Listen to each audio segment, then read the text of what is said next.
उफ, ठीक है भाई, अस्पताल में मैं 2 दिन मुफ्त काम कर लूंगा, क्योंकि आप तो कोई काम बगैर बदले के करती ही नहीं है ना, तो आपको आपका बदला मिल जाएगा।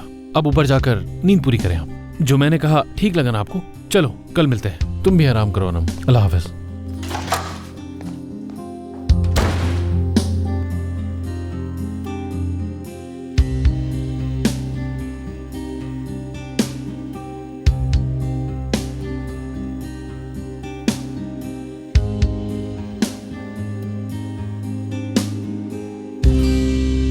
सो रही है वो अभी। अगर चाहो तो मैं आ जाता हूँ, यानी नवाल को और तुम इसरा अकेले नहीं छोड़ सकता हूँ।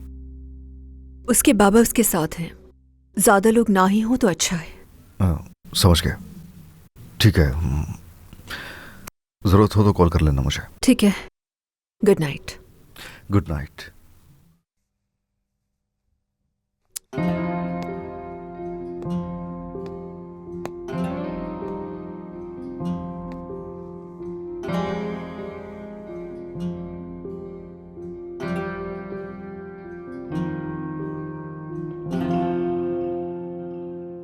निकल तो आएगी ना इस सदमे से। वक्त लगेगा।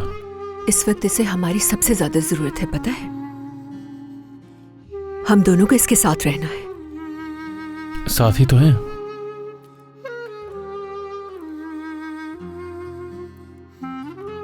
तौकीर के साथ सब कुछ कैसा चल रहा है? शादी वगैरह? तुम ठीक थे, इन्वेस्टिगेशन की थी उसने। मैंने तो कहा था तुमसे। पर गलत समझ रहे हो, उसने ये मेरे लिए किया।